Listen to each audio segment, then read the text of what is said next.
AITA for not wanting to help buy my sister's stepson a new set of books after he refused to read the books they bought because of something I said. My 20th sister's husband has a son from his previous marriage that is 8. My sister invited me over to spend some time with him. I've only met this kid a handful of times. Sis wants me to get along with him, which is totally valid. I tried to find topics to talk about, but it was really awkward. I don't know what stuff kids his age are into. We kinda talked and kinda ignored each other until I asked him about books. He said he really likes The Diary of a Wimpy Kid and Percy Jackson. Brilliant, since those are two series that I was also super into when I was around his age. So I'm sitting there like, finally, a topic I can talk about, and asked him about his favorite book, favorite character, etc. Standard questions like that. He asked me whether I read them before, since I was naming characters and describing scenes from the books correctly, and I was like, yeah,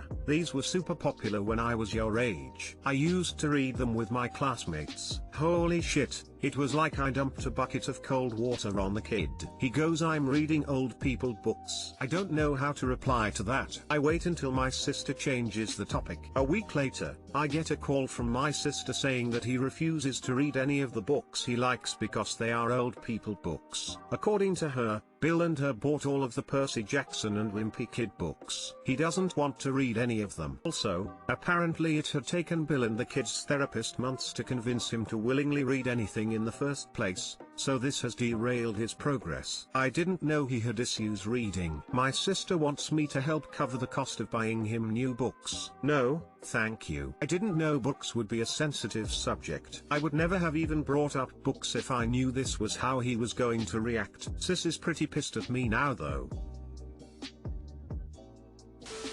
NTA, your family is weird. It seems to me, the kid was looking for an excuse to not read. It is really comical that your sister expects you to pay for new books. If reading is that touchy of a topic, you should have been warned. My cousin hated reading when he was younger, but thought I was the coolest person ever. He has bad taste. For Christmas I asked for some books from my grandma. They gave them all to my cousin since I wanted them, to tell him how cool reading was.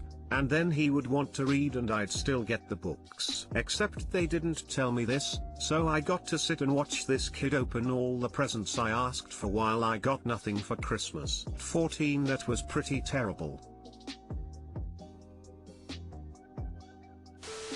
NTA, it took the therapist months to convince the kid to read books. That the kid found a new excuse, old people books, not do what he hasn't been wanting to do is an issue for the therapist to deal with, not an issue for the aunt. But if you want to, you could buy the kid a complete set of the Hardy Boys. NTA, I assume that the boy is simply disinterested in reading more, and that his behavior isn't driven by some form of psychological disorder, since sister never mentioned it. Even if it was, your sister should have warned you of sensitive topics. Given that she was apparently present, she should also have redirected the conversation if it genuinely ventured into dangerous territory. As such, the reason why the boy won't read his books anymore is not your problem. You don't owe replacement books, and frankly neither does your sister. But if she does continue with this ridiculous demand, you could always offer to pay for the kid's library card. Edit, to be clear, there are a number of reasons why the kid isn't reading. They can range from developmental disorders to struggles regarding his parents' separation. The reason why the boy isn't reading is not relevant though. In this case, a parent or guardian was present. That person didn't feel that Op's conversation was inappropriate. While the boy zeroed in on the handy old people reading excuse, it also isn't Op's issue. NTA, cover the costs. WTF, a library card is free. She can get the kid all the books for free.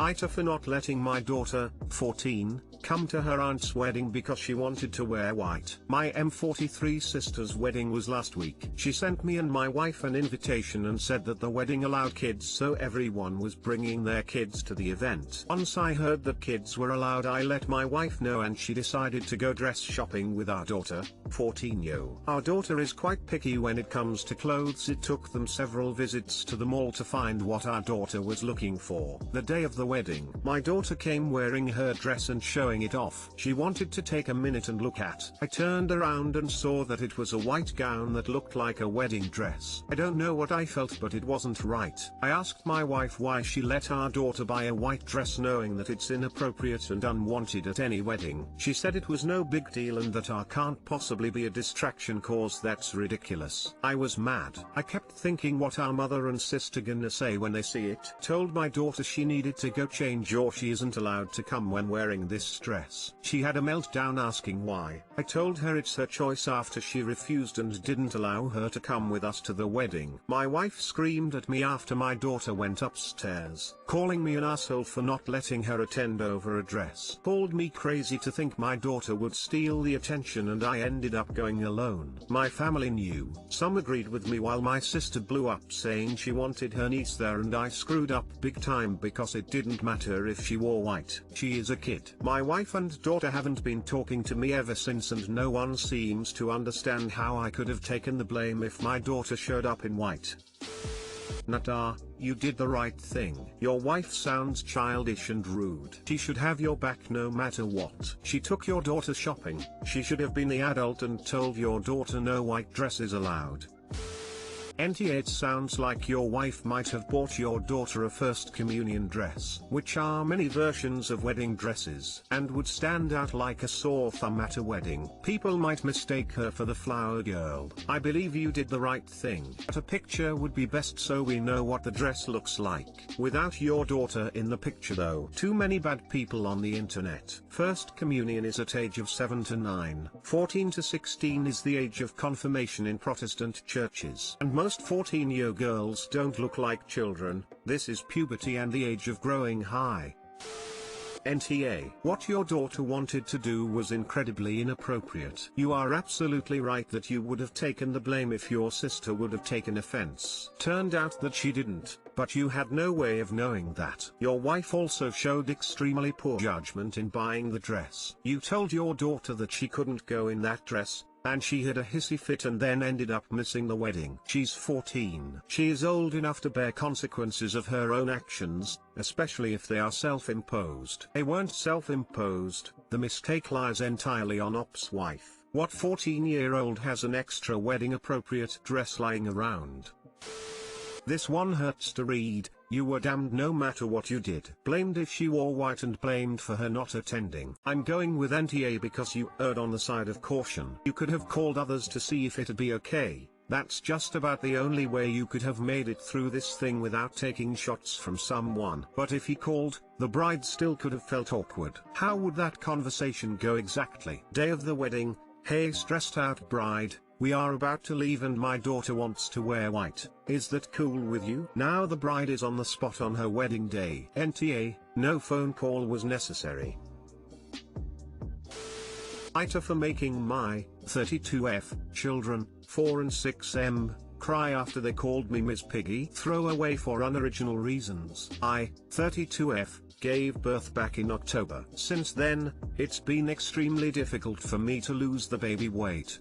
Mainly due to my postpartum depression. I get next to no sleep attending to my children and most mornings, I can barely get out of bed, much less drive to the gym. It's been a dark few months for me. I've told these things to my partner Dave, 43M, and though he said he understood, I don't think he really does. Though never explicitly stating it, he makes jokes and comments that imply I'm lazy and that he's no longer attracted to me. Last week, I broke down to him about not being able to lose the weight, and he said that he would push me to do so because he loves me. Since then, he's taken a biggest loser approach and started calling me Ms. Piggy and has instructed all of my friends and family, even my kids, to do so. I hate this nickname, but he says it's supposed to motivate me to lose weight. I think he really believes it's going to help me, but I feel really undermined while parenting because this nickname. The other night, my family was eating and my children started oinking at me, and out of frustration, I started yelling at my husband. We have a rule not to yell in front of the kids, but we're almost always in front of the kids during quarantine and I feel so dismissed. The kids started crying and Dave says I'm to blame. Reddit, AITA?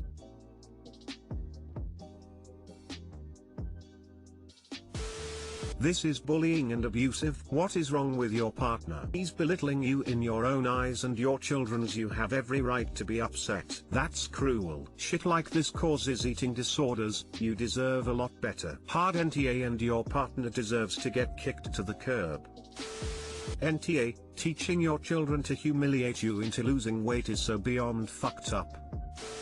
This is horrifying. Your partner is degrading you and presenting the answer a weight loss, with no regard for the severity of PPD. If you ever need encouragement to stand up to him or a reminder that you deserve to be treated with dignity and respect, DM me on Reddit. You are deserving of kindness at all times, but most especially now, when you're vulnerable due to PPD. I am so sorry you have to deal this. Other posters have summed up everything so well, but I figure more support couldn't hurt. Emphatically NTA. Even if PPD weren't a factor, postpartum weight loss really doesn't happen for breastfeeding moms until breastfeeding is over. If OP is doing that, and OP's baby is only 5 months old. Also, sleep deprivation causes massive weight gain by messing with one's appetite circuits, and OP mentioned she is getting next to no sleep. What she needs now is not weight loss advice of any kind, she needs practical help with the baby and the other 2 kids so she can catch up on sleep and rest.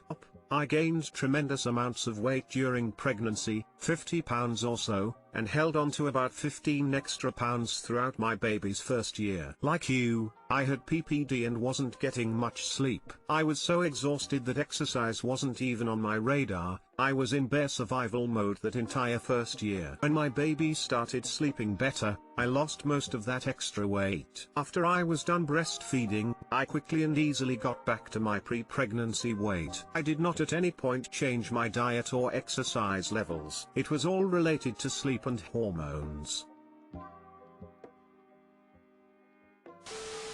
Is this real? If this is real, I'm totally horrified. NTA. I wouldn't believe it if I read it, but unfortunately yes.